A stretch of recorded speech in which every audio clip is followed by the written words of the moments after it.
Hi, so I'm doing a book review today of It Ends With Us by Colleen Hoover. And the reason it's taken me a little while to get around to reading a Colleen Hoover book is because primarily I support indie authors like myself. And I had heard so many things about It Ends With Us, and I also heard so many things about Colleen Hoover. And some of them were really good and some were not so good. And I thought, you know what, when it comes to Christmas, I'm going to ask for a couple of books on my Christmas list that are by Colleen Hoover. So this is the first one that I read, and I did it in two sittings over 2 evenings. So effectively it would have taken me maybe 2.5, 3 hours to read. So what struck me first and foremost is that it is a very emotional roller coaster.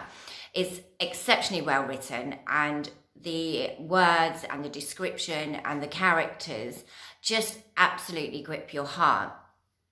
What does strike me is that there is also a very sinister story behind all of this. So I don't know how many of you read the blurb at the end by Colleen Hoover.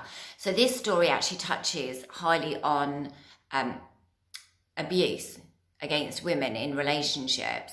And Lily's mother is actually abused by her father. And so Lily's grown up really hating her father. And she strikes up this relationship with a guy that's homeless in the building behind her. And his name is Atlas. So it tells of their love story. And it's a magnificent love story.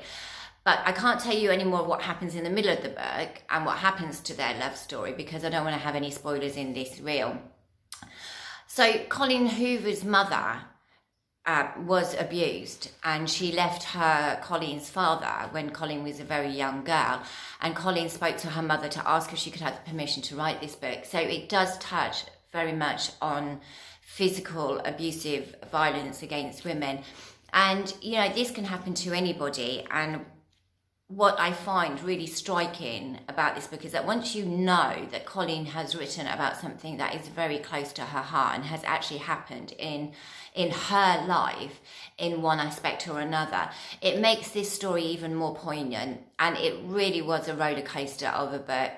I mean, it had me up and it had me down. And actually, at the end of it, I wanted to cry. I wanted to cry for what Lily had to go through and what Lily's mother had to go through. And also, I wanted to cry for what Colleen Hoover's mother had gone through. But it just shows that, you know, these characters and her mother are just extremely strong women. So I've awarded it 5 stars. And if you haven't read this book or a Colleen Hoover book, then I highly recommend that you get this and you read it. It's absolutely amazing. It's fantastic.